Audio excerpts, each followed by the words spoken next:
The views and opinions expressed in this podcast are simply that, opinions. All are presumed innocent until proven otherwise in a court of law. Sensitive topics are discussed. Discretion is advised. Colin Gray is on trial for murder. Charges connected to a school shooting. Yet Colin was not even at the school when it happened. He's a single dad of 3 children. One of those children is Colt Gray, a teenager who authorities say shot up his school, killing 4 and wounding 7 others. Now Colin has been accused of purchasing the murder weapon. Prosecutors say he did it even after being told about his son's prior threats. It is a courtroom filled with both sorrow and anger, and tonight we have the latest from this high-stakes, controversial trial. But first, another day, and still 84-year-old Nancy Guthrie remains missing. It's the biggest true crime mystery in the nation, and there is seemingly a lot of evidence, including video of her abductor, the man behind the mask. Was he working alone, or does he have an accomplice? Why did he take Nancy Guthrie from her home? Pressure is mounting each day now on law enforcement to solve this case, find a suspect, and bring home Nancy. Tonight, we take a look at all the new developments, including reports of polygraph tests being given to clear people as the search for Nancy continues. I'm Vinnie Politan. Thank you for joining us tonight here on Closing Arguments, and we continue our coverage of this story everyone is looking for an answer to. Of course, we're talking about Nancy Guthrie, and none of this makes any sense. Like, does any of this make sense? Does this guy make sense? Does his outfit make sense? His Walmart outfit? Grabbing a potted plant? Gun dangling? It's borderline absurd, but he hasn't been caught. Doesn't seem like this is something he's done before. It's been 41 minutes inside. Like, she's 84 years old. This doesn't happen. 84-year-old women, 84-year-old men, they don't get kidnapped. They don't get abducted. This again, it is not making any sense. And an abduction, like, you took her, why? Like, why? Well, the obvious answer always comes back, well, for ransom, right? Her daughter's rich. Her daughter's rich and famous. She's got $1 million house. You know, she's living by herself. She's vulnerable, so we're going to take her and hold her for ransom. But if that's the case, the kidnapper or kidnappers have made no direct contact with the family, which again gets back to this makes no sense. If you're going to kidnap someone and you're kidnapping for ransom, you know, there's a little back and forth. We've seen that movie how many millions of times? But no communication. Alleged communication from someone who alleges to be the kidnapper to the media, to TMZ. Again, this makes no sense. It just doesn't. Meanwhile, think about the number of law enforcement officers on this case. Pima County, still looking for help. They've got hundreds of men and women on the case. The feds are in this, the FBI.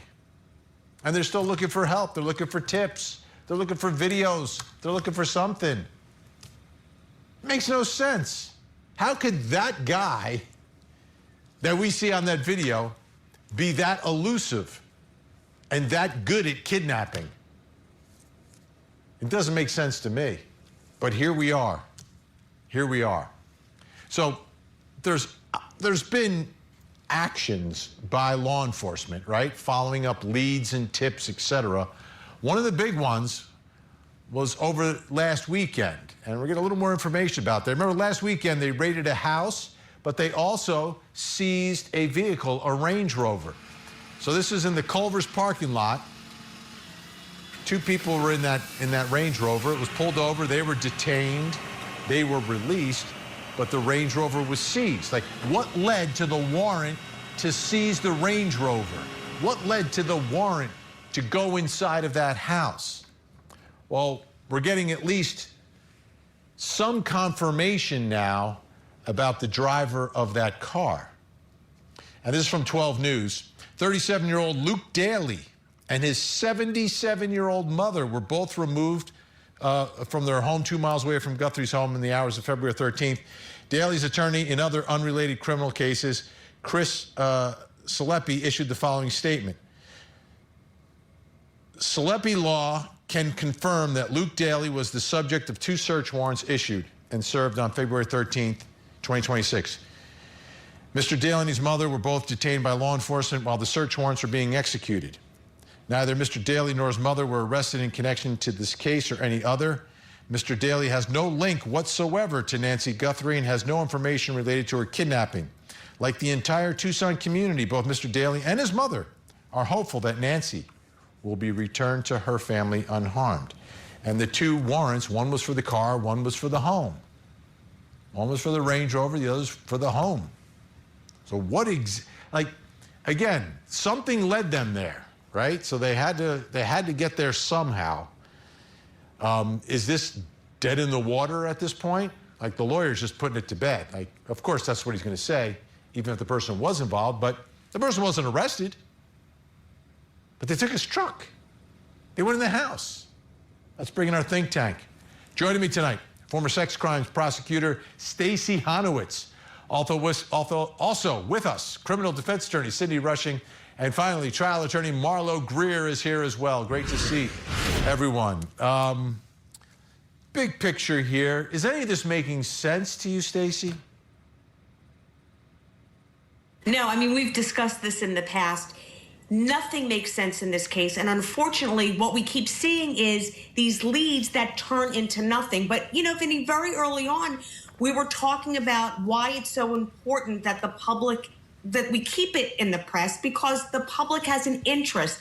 And most of the time, a lot of these cases, it's the public that's helping to generate these leads. Maybe they know something, maybe they have a tip. And as a result of this tip or this lead, you need the manpower to go and investigate each one. And that's what the issue is here. There are thousands upon thousands of tips in this case. But is the manpower there? We know we have the sheriff's office and we've got the FBI, but is that enough to track down all of these things that are coming in? So when you ask the question, does this make sense? Of course it doesn't. We're 2.5 weeks in with nothing. And so every single day we are waiting and waiting for something to come to fruition. But right now, we thought the DNA was maybe going to be a hit with CODIS. That's, you know, right now that's gone. That didn't amount to anything. But it's my understanding that they are going to do genealogy. Maybe they're going to do trace DNA. The case has to keep going, and they have to keep relying on the public to submit any information that they might have. We're getting close to 3 weeks here, Sydney.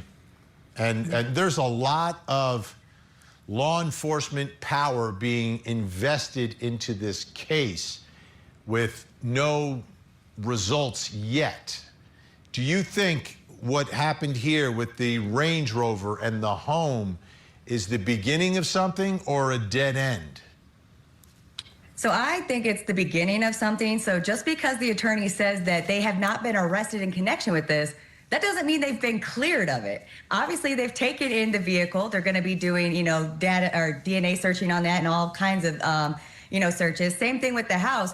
But just because they haven't issued charges yet doesn't mean that they're completely cleared. They may not have enough to arrest them at this time. But again, after putting, you know, all these things together, they may come up with enough probable cause to arrest them. This could lead to somewhere. But again, like you said, we're almost 3 weeks in. There's all of this manpower going in, and we have nothing. They have nothing to go on. I think that's making this very difficult. And I think about what it wasn't just a home here, Marlo. It was a home and the Range Rover. So I'm wondering if maybe the Range Rover, maybe it was out the morning that she disappeared, and maybe it drove through the neighborhood or past the neighborhood, and that was part of the reason for this stop. Do you think that's possible? Because it was a vehicle and a home.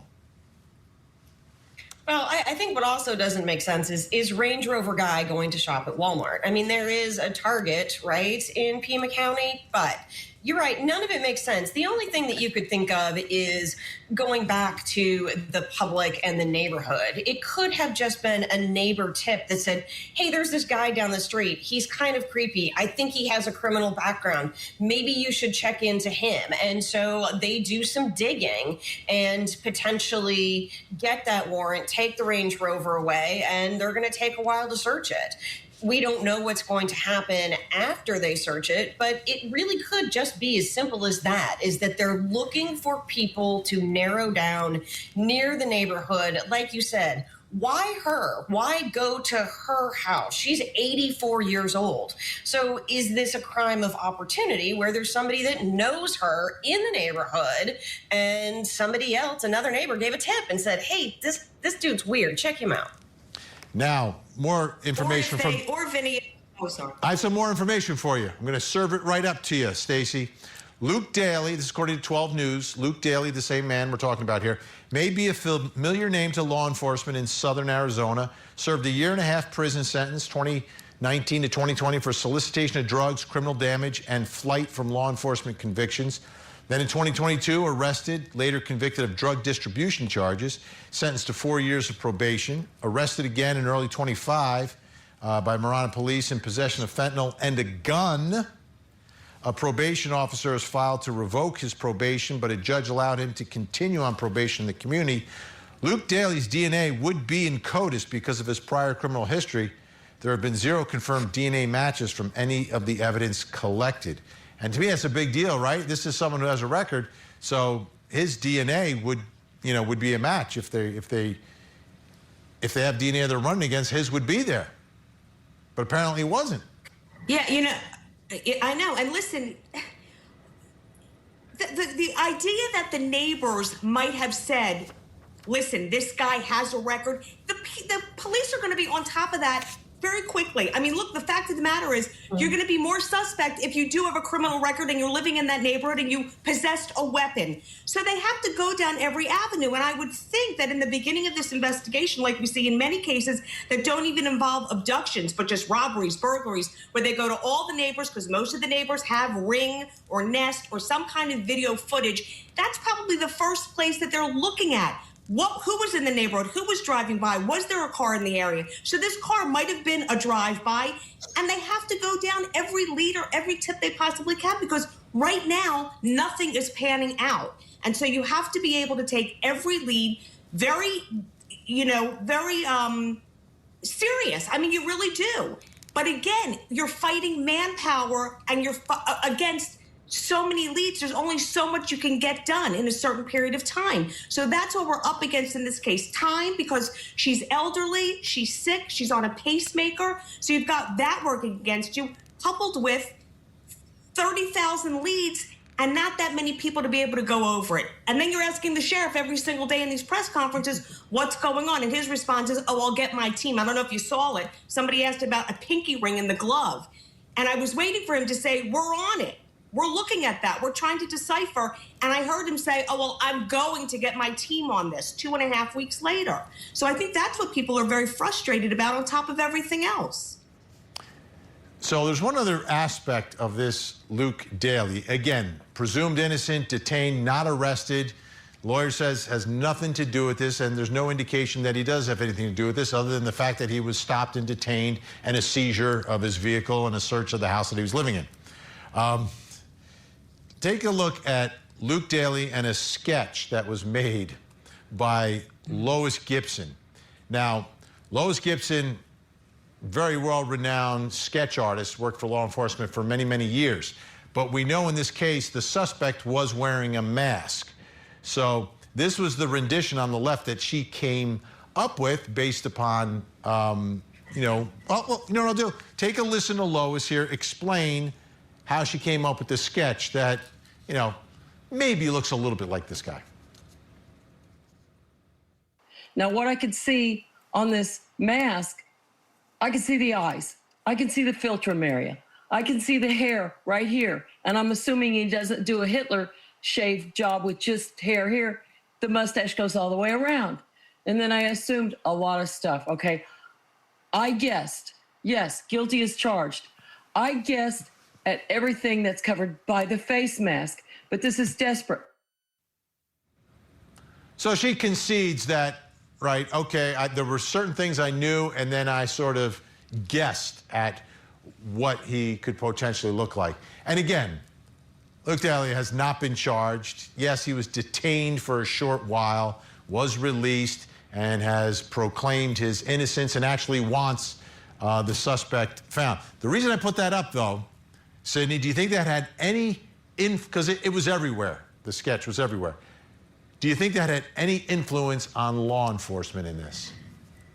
Oh, for sure. Because like you said, they ran some of the DNA and some of the items they found, and they have nothing that's came out. Now they get this sketch artist who comes in, she's well known for doing this. She sketches this out, and then they run that against their database, and boom, it hits on Mr. Daly, who has a criminal history, who lives close, and of course now he does resemble this photo. And although she said she guessed on a lot, the resemblance is uncanny. So I definitely think that this picture, the sketch, had a lot to do with how they found Mr. Daly to begin with. So Marlo, and I want to go around the horn with this. 0 to 10, how close do you feel like we are here in all of this? And then explain your reason for your number. 0 being we are, as close as we were the moment this happened. 10 being, he's about to be caught. Look, I still think we're at a 2. I think when you said none of this makes sense, that's how we opened this segment. None of this makes sense. And I think that's why we're still at a 2. The sketch, that's one heck of a guess, right? If it matches. And you can shoehorn anything in. Think about it. With what you gave us with a criminal history, he's a drug addict. And that's, possession of fentanyl, running away from the police. Those are very clear drug addict behavior. So can you then shoehorn in, oh, he's high on fentanyl, and so he grabs a plant. Maybe I'll do that. I'm going to cover my camera with a plant. Those things fit in. But do I really think we're close? I don't. I want to. I want to say we're close. I want to say we were close a week ago. You want to give this family hope, but it's just dwindling day by day. Stacey, 0 to 10. God, I hate to give it a number. I really do, because I'm hoping that maybe. No, those are the rules. I need a number here, Stacey. Knowing what we know right now, I would say I would have to agree with it too. Am I hoping that maybe they're keeping some things close to the vest, like we talked about the other night? Maybe he's not spilling all of the beans, letting all of this evidence out. My theory is, though, if he's going to abduct this woman and stay in the neighborhood, that kind of doesn't make sense to me either. Was he trying to rob her? Was anything missing from the house? All of these theories just keep going along. It doesn't make sense, Vinny. It just doesn't. So right now, with what we know, I would have to say, under a 5, because we just don't know. Sydney. My outlook is even worse. I still think we're at a 0, to be honest. We have so many different avenues of what this is. First, it was an abduction. Then it was, potentially the family. Then it's potentially this other person.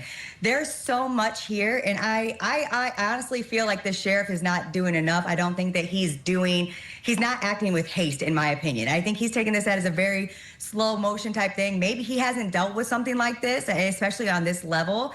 But I still think we're at a 0. We have nothing, we're not any closer to figuring out what actually happened. How did she actually get out of the house? Where did, who took her? Why? Is there there's nothing. We have nothing. There's a lot of stuff, but nothing that's put together to even put us on track to try and get somebody. Yeah. I'm always more optimistic.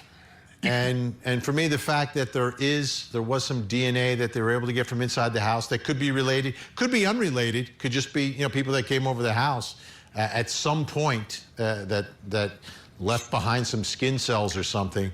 I'm going to go 6.5. Oh.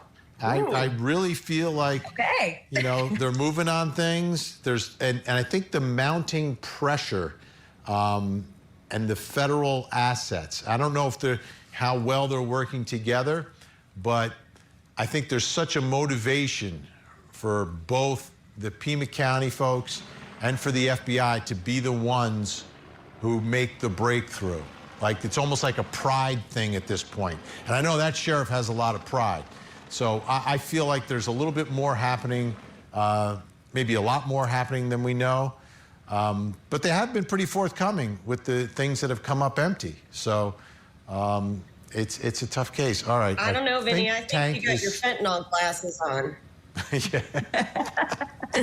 Think tank staying with us. When we come back, are investigators using polygraph tests? Plus, coming up next hour. Tonight on Vinnie Politan Investigates, we continue our in-depth coverage into the disappearance of Nancy Guthrie. Is the person in the video the same person who wrote the ransom notes? Tonight, we investigate. The Court TV podcast will return. I firmly believe someone out there knows something. Someone out there saw something, heard something.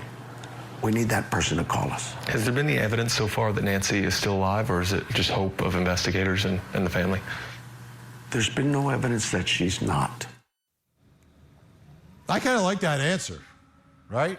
There's no, like, proof of life for paying ransom, I get it, but, like, is there any proof that she's alive? Well, no, but is there any proof that she's dead? No. So I think in those cases, especially if you're the family, that's how you want the sheriff leading this investigation, that there is a chance rather than presuming death because there's no proof of life. Okay. Let me put this up, because the relationship between the sheriff and the family is very, very important. And sometimes it can be a difficult relationship, because we know investigations usually begin with the people closest to the victim. But we know this from the Pima County Sheriff Department. To be clear, the Guthrie family, to include all siblings, and this is important, and spouses, has been cleared as possible suspects in the case. The family has been nothing but cooperative and gracious, and are victims in the case. And then a little zing at the media, social media, and everyone else. To suggest otherwise is not only wrong, it is cruel. The Guthrie family are victims, plain and simple. Please, I'm begging you, the media, to honor your profession and report with some sense of compassion and professionalism. Okay, so the Guthrie family is cleared. And then, okay, well, what does that mean? Like, how and why were they cleared? Hopefully it's a thorough investigation, right? Alibi, devices, and my guess is, and I believe, because they're saying they're cooperative, that all this was given freely to law enforcement so they could just go through it and clear the family. But take a look at this from Brian Enton over at News Nation, posted on X. I've learned polygraphs have been performed to clear people in the Nancy Guthrie case. How about that? Polygraphs to clear people. The family's been cleared. Perhaps the family was polygraphed. And now we're hearing for the first time that the Pima County Sheriff's Department using polygraph tests. Here's what Jonathan Hunt reported on Fox News on Wednesday. We can report that polygraph testing has been taking place here at the Sheriff's Department today. It is unclear at this point how many individuals have been tested or their identities, and the Sheriff's Office will not confirm at this point that the testing is related to the Guthrie case, but significantly, they did not deny that either.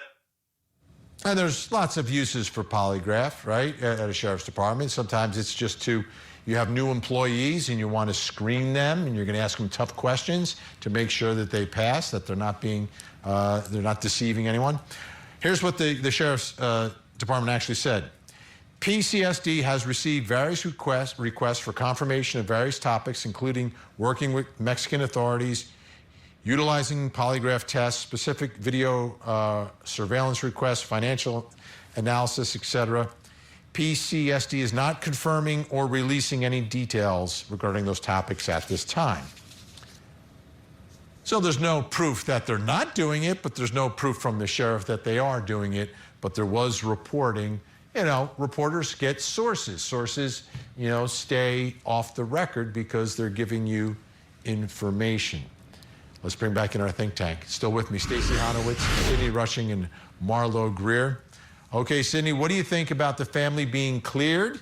Do you think it was polygraphs? And the bigger question is, like, our system of justice doesn't necessarily trust polygraphs. So how much do you put into polygraph testing to clear someone? So I don't put a lot into polygraph testing. As you just said, like our system we don't look highly upon it. Sometimes we can use it in our favor in negotiations or, things like that. But it's not something that we really use as like heavy evidence. But what's important here is when they say that they're cleared, like you said, they have to have more here. There's alibis. There's, they've got their devices that have them being at home during the time, all their whereabouts. So if they did a thorough investigation, which of course I'm hopeful that they've done, that means they've dotted their I's, crossed their T's, and made sure that there's no way that anyone was involved. Now, they could have also the family could have given consent to search their phones to make sure there wasn't anything in there, to look at any of their other devices. So there's a lot that they could have done. So we don't really know what they did, right? But for them to clear them, to make that bold of a statement, obviously they've looked into it thoroughly. Marlo, are you comfortable with the use of polygraphs in determining whether someone should be a suspect or not? I think it really can be used to clear somebody, not just what the polygraph says, but also being willing to take the polygraph test. So I think this is a no stone left unturned, which is really what we're hoping. And I think what they did here is they had a wide net and they said, all right, fine, you weren't involved. Why don't you take a polygraph test? And they went ahead and they did those polygraph tests, and therefore maybe they said the family was cleared. But I agree that there's likely more to go with it than just a polygraph. But really, why not at this point? So, Stacey, for viewers, Stacey, I want you to clear this up for viewers, because we never see the results of polygraphs in any trial. When I was a young prosecutor, a defense attorney tried to bamboozle me into stipulating to the results of his client before she'd been tested. Like, I said no. So why is there always all this talk about polygraphs when, it's not evidence? It's not evidence that any court believes is reliable. Well, listen, the courts have determined that it's not that reliable, but certainly it is used as an investigative tool, especially in something like this. As Marlo said, they've cast a wide net, and they've got to narrow it down. They've got to cut away at certain things. We've done this, check it off the list. And Vinnie, everybody knows that in a case like this, the son-in-law was the last person to see her. So the family is the first people that they're going to go to investigate to see what they know. And so it's not unusual at all. It's not that big of a deal for them to say that we've polygraphed the family or those closest or those that were there with her that day or in that, whatever it is.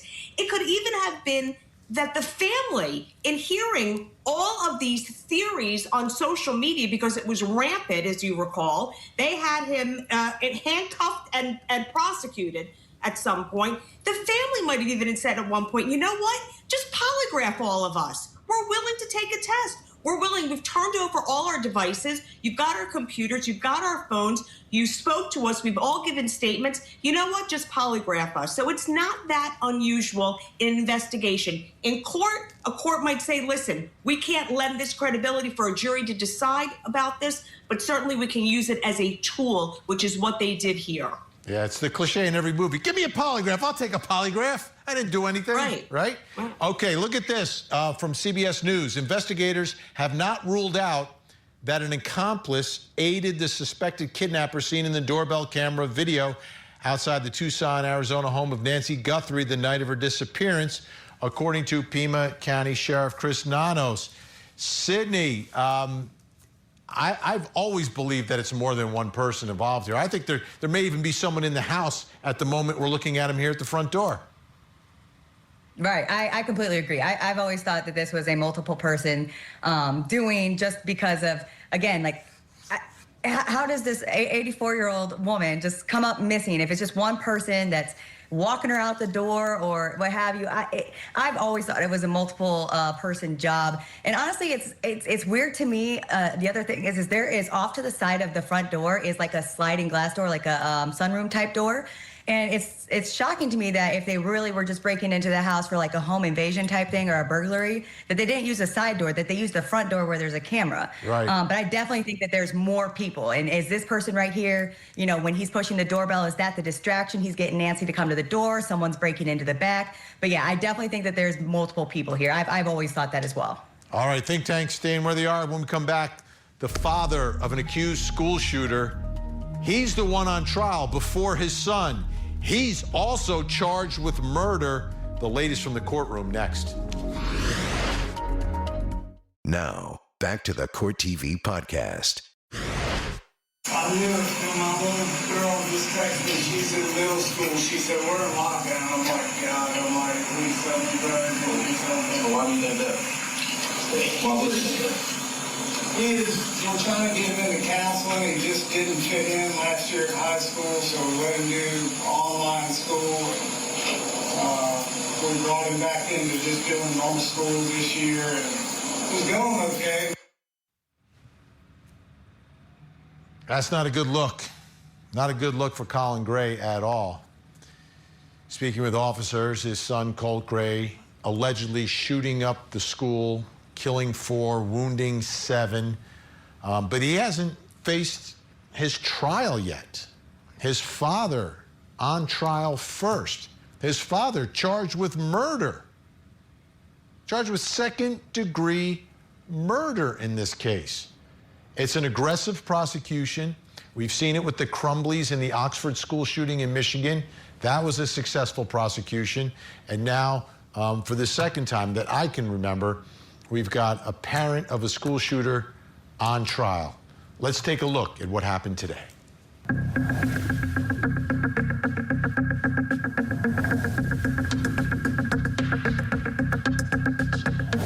Did you know what had happened at Appalachia? At that time, I was only made aware that there had been an active shooter incident in which multiple people had been injured. And what happened when you arrived at the residence? Myself and Deputy Bazinet approached the residence. He knocked on the front door. I went to the side entrance near the garage carport area. And did someone come out? Yes. Okay. And who was it that came out? It was I believe it's Colin Gray. And did you say anything to him when he came out? I explained who we were and that we were there with the sheriff's department and that he was not free to leave at that time. Did he say anything to you? Yes. What did he say?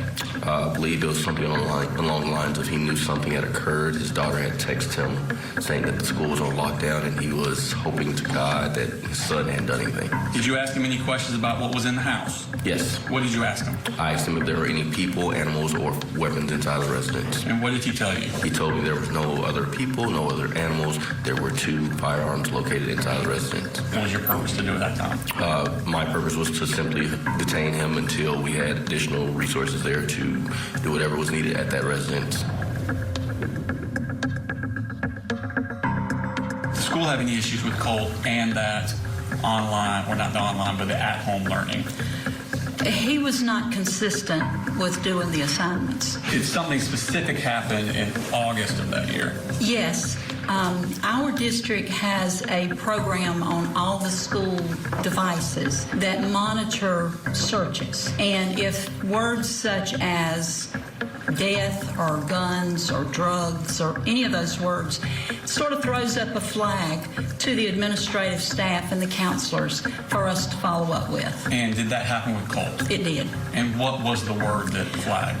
The first word that flagged was abuse. When was the search done? The search was done on the night previously, I think. And then when we came in that morning, we saw the alert and we began to follow up on it. Okay. And was there a second search after the word abuse? Yes. It was how to kill your dad. So what do you do about that? Okay, if he's at school, we would immediately brought him in and talked with him. Since he was not at school, I attempted to get in touch with him, I guess by phone. I did not get a response. I tried to get in touch with his mom. We did not get a response, and so it was decided that we would send a resource officer from the school to the home to make sure that everyone was safe. And what was your understanding of how things were at the home? He found everyone to be safe. He talked with Mom, and then came back and let us know that everything was safe. Do you know whether anyone ever contacted Colin Gray about what his son said? I did not. I did talk with the mom, and Mom was aware. Mom was aware, but do you know whether he was ever aware? I did not talk to him. There was a situation where he went into actually 2 different restrooms and used markers, and I think a pink marker. He defaced some chalk pens to do graffiti and different things. They were on the walls, the stalls, the toilets, and just sort of destroyed the bathroom that way. Okay, so this was a little under 3 weeks after he started at the school? Correct. Did y'all ever determine what the wording was referencing or what it was or anything like that? Not really. He was in ISS for 4 days, and we invoiced his parents to help pay for the painting. Still with us, Stacey Honowitz, Sydney Rushing, and Marlo Greer. Marlo, this is new territory that we're seeing in school shootings, right? They've gone after law enforcement in these cases unsuccessfully. That doesn't work.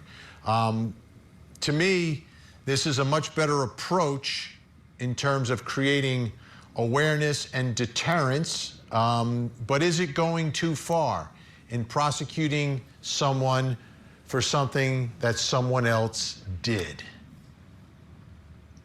I think it's very difficult. I don't know that it's going too far in that he purchased the gun for his son. I don't think he would be sitting there if that didn't happen. And I have a 14-year-old. 14-year-olds don't listen to anything that anybody says. But I'm certainly not going to give a 14-year-old a gun who is clearly having mental health issues. Also, I mean, imagine being that dad. You're on trial for what your son has done, but yet part of his search is, how do you kill your dad? It's a horrible position for everyone to be in. But I do think that it's a good position for deterrence.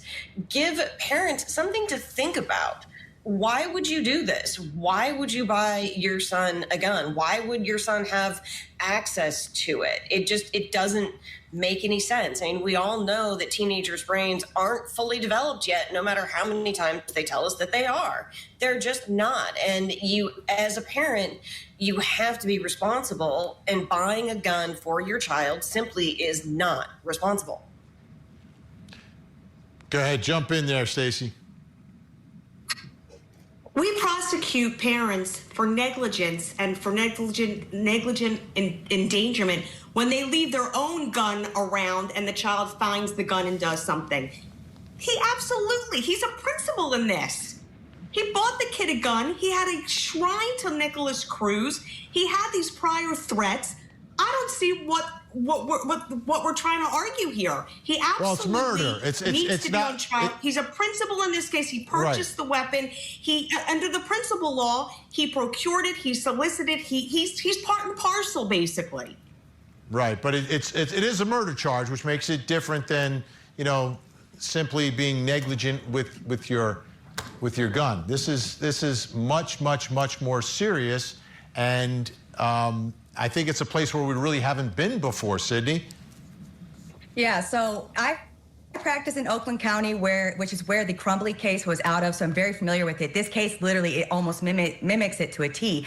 But in this, up here, it was manslaughter, and it was a case of first impression. And the issue that I have with these cases are, what duty do parents owe to the outside world? Right? They have a duty to care for their child, to, you know, make sure their child is, you know, taken care of and all of those things. But what duty does a parent have to somebody else in the world on behalf of their child? So obviously, I think this is a terrible situation. But even if that was Dad's gun and Dad had it locked up, If son went and got that gun somehow, is dad still going to be charged because son had access in some fashion or knew how to get access, and dad knew about the mental health issues? So it is kind of, this case is a little bit different because, you know, it was specific to where dad bought guns for the son. So that's a little bit of a key difference. But these cases are very they're very new, and it worries me a little bit because it's not easy to draw a hard line as to what would be prosecuted, what wouldn't.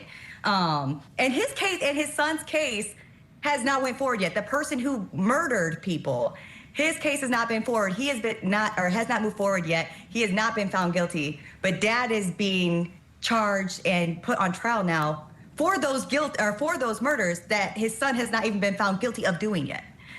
In the Crumbleys, Ethan Crumbley pled guilty to all the charges, and then the parents' trials went about a year later. So this is different in that fashion, but it's a bit odd that dad's case is going first because we don't even know who. At this point, who did it? Do we? It's such a combination of factors here. I mean, the mental health, the prior threats, the shrine that was in his room, and the idea that you purchased a gun knowing, then you do have a duty to other people because your kid can go out and harm other people. Like, that's exactly what happened in this case. So, Sydney, I understand what you're saying. I know that there's a hard line, but I think in this case, you had so many factors leading up to the fact that they had every right to charge him with what they did. And the trial continues right here on Court TV. Big thanks, Stacey Hanna with Sydney Rushing and Marlo Greer. Thank you so much. We love having you on the show. When we return, something else you need to know tonight, plus coming up next hour. Tonight on Vinnie Politan Investigates, as the search for Nancy Guthrie and her abductors continues, we take a look at the backpack. What did the kidnapper put inside of it? Tonight, we investigate. This is the Court TV Podcast.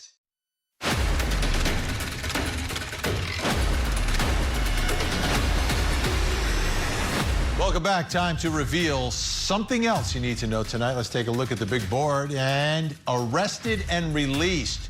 Who is that? That is the man formerly known as Prince, or the former Prince Andrew, has been released after his arrest on suspicion of misconduct in public office. The police over there said the former Prince was released Thursday, was photographed in a car leaving the station near his home. About 11 hours after his arrest, he was released under investigation, meaning he has neither been charged nor exonerated. He was arrested early Thursday at his home by detectives investigating his ties to the late Jeffrey Epstein. Police said they had finished searching his home, but were still searching another property. Perhaps, finally, after all these years, some sense of justice. We'll keep an eye on it for you, folks. Right now, though, I need you to keep your eyes on the screen because we have a missing child who needs your help. This is Christopher Lee Butler. Christopher, just 12 years old, missing out of Corvallis, Oregon. If you see Christopher, pick up the phone, make a call, make a difference, 911, 1-800-THE-LOST, or you can call the Corvallis Police Department in Oregon. We've got that number for you up on your screen right now. Let's see if we can get Christopher to a safe place tonight. Don't go anywhere. We have another hour of live true crime. Vinnie Politan Investigates is next. In the meantime, please don't forget to hug the kids.